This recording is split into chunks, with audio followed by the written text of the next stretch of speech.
All right, so the button that I'm going to tackle now is the timing correct button.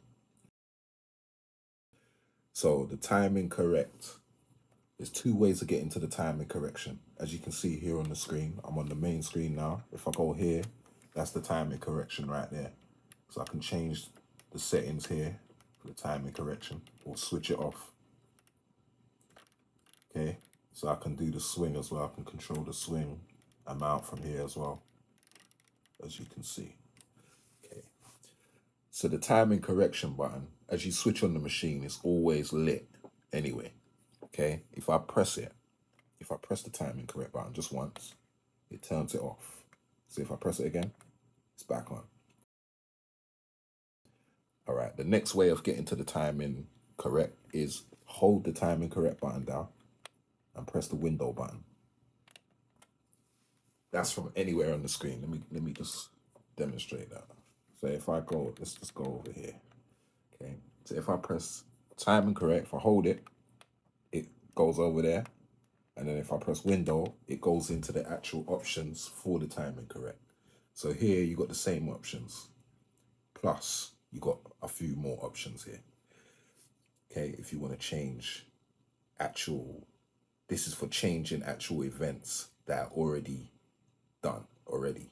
Okay, so if you got something recorded like what I've got, you'll see that you can change it in real time or you can change it fully. Okay, so here you got the settings for the swing, for the timing control. So on here, you can only have swing on the full notes or quarter notes. You can't have it on triplets. As you can see, the option disappears if I put it on triplets. See? And then you got off, and then you got the 96 per quarter off, which is still off. I don't know exactly how that works, but it's off still. Like the timing, the note repeat doesn't work on here. Okay, put it that way. But it works on all the rest of them. But timing correct does not work on this, and it definitely don't work on this. So here you got these two options here. You got shift timing, which is basically you can move the whole track back and forward. It might be a bit off time or whatever. The drums might be hitting a bit late or a bit early, and you can shift them here. So you can shift it earlier, which makes it come in quicker, or later, which makes it come in a bit slower. And that's the amount you can shift it by, okay? So here you can specify which track you want to take the effect on, okay? So you can choose your track here, or you can have all tracks, okay?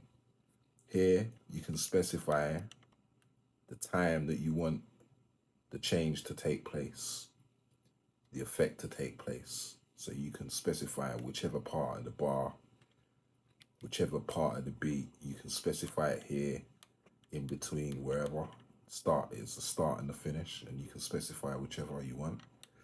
And also you can specify what pad you want to affect. So if I press the pads, okay,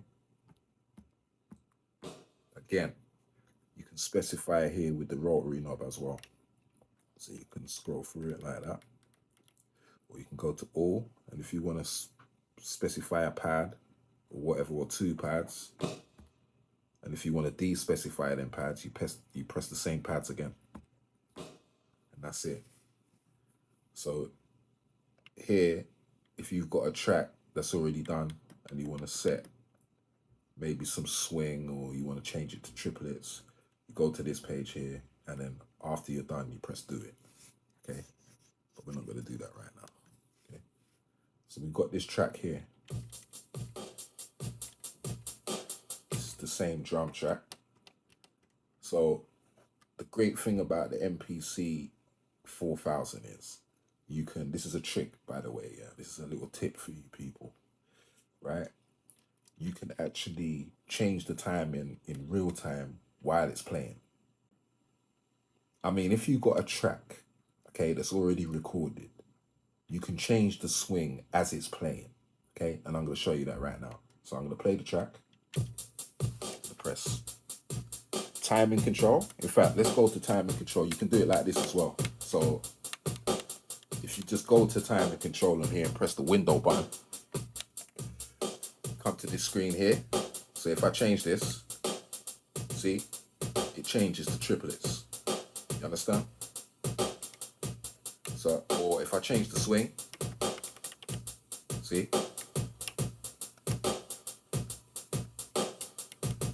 Or I could change just one drum.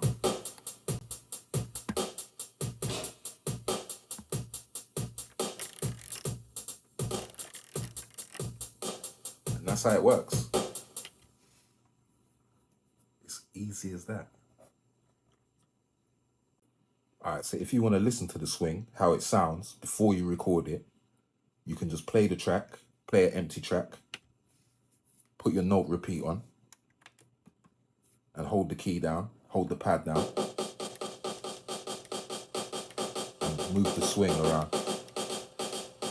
Or if you want to hear what it sounds like in triplets, that's how you do it.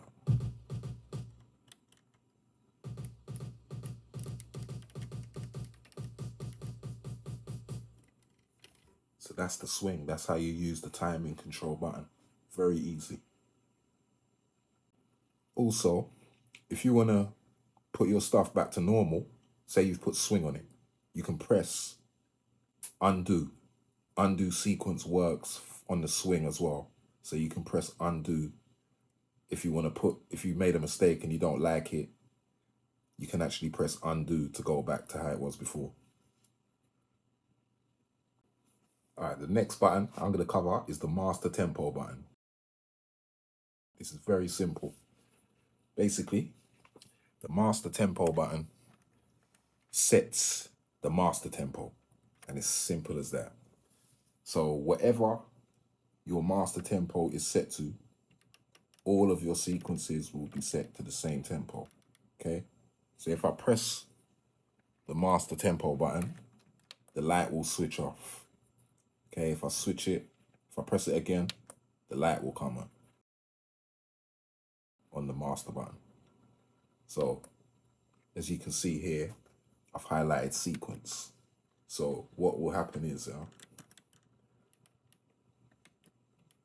the sequences will be set by yourself. They start at 120 when you switch the machine on standardly. But whatever you turn these to, that's what they'll stay at for the sequence tempo. But if I press master, it reverts back to the master tempo. And that's all the master tempo button is for, setting the master tempo or sequence tempo, whichever one. All right, the next button I'm going to cover is the undo sequence button. Okay, so basically, what I'm going to do is just make a quick recording, okay?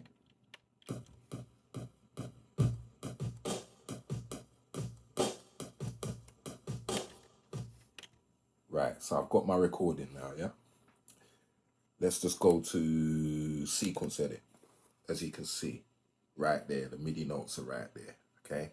Now, if I press undo sequence, see, it undoes what I just recorded. If I press it again, it appears again, right? So basically, the undo sequence button works for recorded data and swing changes as well. If you've changed your swing and press the do it button to change it, you can change it back by pressing undo sequence.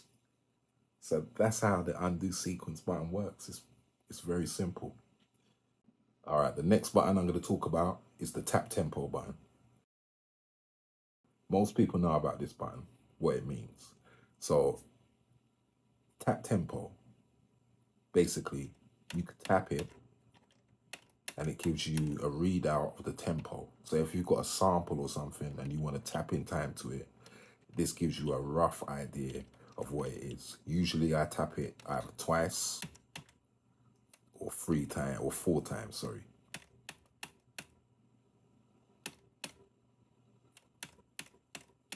And it gives you a readout and it will instantly change your tempo on the screen. So whether it's set to master or sequence tempo, it's going to change it.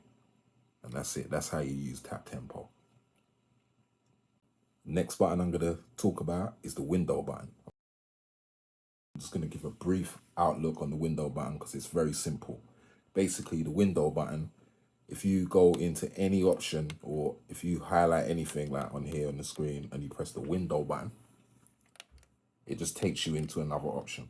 Okay, so like here we'll go in the metronome setting. We'll press the window button and it takes you into the metronome settings. Okay, so that's how you use the window button. It's very simple. So that's it for another video. I hope you enjoyed it and I hope you tune in for the next part of why you should buy yourself an MPC 4000. Peace out. See you on the next video.